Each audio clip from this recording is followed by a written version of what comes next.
प्रत्येक धाग्याची एक गोष्ट असते. मी जेव्हा जेव्हा साडी खरेदीला जाईन ना, तेव्हा प्रत्येक वेळेला माझ्या मनात खूप विचार चालू असतात. म्हणजे ती साडी जर का मी स्वतःसाठी घेणार असेल, तर रंग कोणता घेऊ, प्रकार कोणता घेऊ, कुठल्या स्पेसिफिक फंक्शनसाठी साडी खरेदी करत असेल, तर तिथे काही थीम ठरली आहे का? इथपासनं ते भरजरी घेऊ का थोडी साधीच घेऊ? इथपर्यंत. जर का मी ती साडी कोणाला तरी गिफ्ट म्हणून देणार असेल, तर मग तिला कुठला रंग आवडेल, कुठला प्रकार आवडेल, ती साडी कुठल्या फंक्शनला नेसणार आहे का? इथपासून ते मग तिच्या नुसार हेवी साडी घेऊ का छान लाईटवेट साडी घेऊ, हे विचार असतात. थोडक्यात काय, प्रत्येक वेळेला साडी खरेदी करताना काही ना काहीतरी थॉट हा डोक्यात असतोच. आणि मग ती साडी नेसून आपण जेव्हा कुठेतरी जातो किंवा ज्याच्यासाठी आपण ती साडी गिफ्ट म्हणून घेतलीये तिला ते देतो, तेव्हा "छान आहे गं साडी" ह्या वाक्यावर आपल्याकडे लगेच काहीतरी सांगायला असतंच. आणि तीच असते त्या धाग्यांची किंवा त्या साडीची गोष्ट.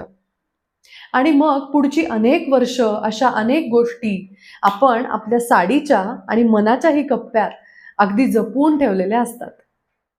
माझं नाव जान्हवी अजय पुरकर. भारतीय वस्त्र भांडारमध्ये मी तुमच्या सगळ्यांचं मनापासून स्वागत करते. पैठणीवरची सुंदर नक्षी किंवा लाकडावर केलेलं बारीक कोरीव काम हे जर तुम्हाला सुद्धा बुरळ घालत असेल, तर तुम्ही अगदी परफेक्ट ठिकाणी आलायत. आणि आपली मैत्री होणार हे तर नक्कीच आहे. आता साड्यांचा विषय निघालाच आहे, तर मला सांगा बरं का, तुमच्या कपाटात असलेल्या सगळ्या साड्यांपैकी किती साड्यांचे प्रकार तुम्हाला अचूक ओळखता येतात? त्यातल्या किती साड्या तुम्ही फक्त रंग किती छान आहे म्हणून विकत घेतल्यात? आपल्या साडीच्या कपाटात भारतातल्या सगळ्या प्रकारच्या साड्या असल्या पाहिजेत असं तुम्हाला वाटतं? का माझे माझे आवडीचे प्रकार ठरलेले आहेत असं तुमचं आहे? साडी खरेदी करताना तुमच्यासाठी काय इम्पॉर्टंट असतं? क्वालिटी का क्वांटिटी?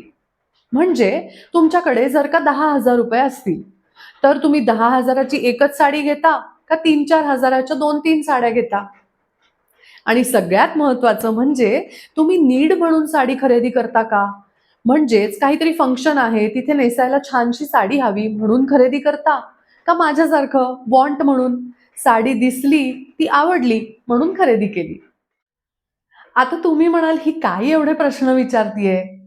अहो, मी हे सगळे प्रश्न विचारतीये कारण ते सगळे प्रश्न मला पडलेत. काही दिवसांपूर्वी माझ्या साडीचं कपाट आवरताना माझ्या एक गोष्ट लक्षात आली, की माझ्या कपाटातल्या साड्यांपैकी बऱ्याचशा साड्यांचे प्रकार मला नीटसे ठाऊकच नाहीयेत. कारण मी एकतर ते साडी खरेदीच्या वेळेला नीट विचारले नव्हते किंवा जी माहिती मला तेव्हा देण्यात आली होती, त्याच्यापेक्षा ह्या साड्यांचे प्रकार थोडेसे वेगळेच आहेत.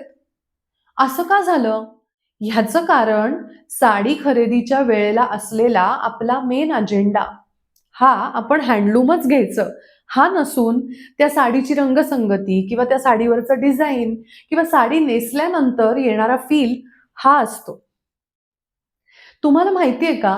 Development commissioner of handlooms, ministry of textiles of government of India ह्यांच्यातर्फे झालेल्या एका रिपोर्टनुसार भारतामध्ये 10, 15, 25 नाही, तब्बल 116 प्रकारच्या हँडलूम साड्या आहेत. जवळपास 5,000 वर्षापूर्वीपासूनचा इतिहास लाभलेल्या या साडीचा उल्लेख ऋग्वेदात सुद्धा केलेला सापडतो. तिथे ह्याचा उल्लेख अनस्टिच्ड ड्रेप्ड फॅब्रिक म्हणजेच न शिवलेलं, अंगाभोवती गुंडाळलं जाणारं किंवा अंगावर पांघरलं जाणारं वस्त्र असा केलेला आहे. आणि फक्त हँडलूमवर विणलं जाणारं हे कापडच नाही बरं का, तर त्याच्यावर प्रिंटिंग करताना वापरली गेलेली ट्रेडिशनल प्रिंटिंग टेक्निक्स असतील किंवा सुंदर सुबक हँड एम्ब्रॉयडरी असेल, ह्या सगळ्याचा सुद्धा अतिशय अप्रतिम वारसा भारतातल्या अनेक राज्यांना मिळालेला आहे. आणि हाच समृद्ध वारसा तुमच्या सगळ्यांपर्यंत पोहोचवण्यासाठी आज म्हणजे 7 ऑगस्ट रोजी राष्ट्रीय हातमाग दिवस म्हणजेच नॅशनल हँडलूम डेच्या मुहूर्तावर मी सुरू करते भारतीय वस्त्र भांडार हे आपलं नवीन यूट्यूब चॅनेल. यातून मी इंडियन हँडलूम्स बद्दलच्या खूप छान मस्त आणि इंटरेस्टिंग गोष्टी तुमच्याबरोबर शेअर करणार आहे. तुम्हाला सुद्धा काही गोष्टी जर का माहीत असतील तर त्या मला कळवायला अजिबात विसरू नका.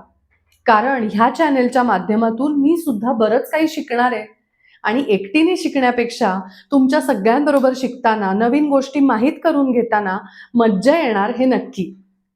पण त्याच्यासाठी हे चॅनेल आजच सबस्क्राईब करा. तुमच्या मित्रमैत्रिणींपर्यंत ह्या चॅनेलची आणि व्हिडिओची लिंक पोचवायला अजिबात विसरू नका. कारण हातमागाचा हा चॅनेल रूपी धागाच आपल्या सगळ्यांना एकत्र बांधणार आहे याची मला खात्री आहे. भेटूयात पुढच्या व्हिडिओमध्ये. तोपर्यंत नमस्कार.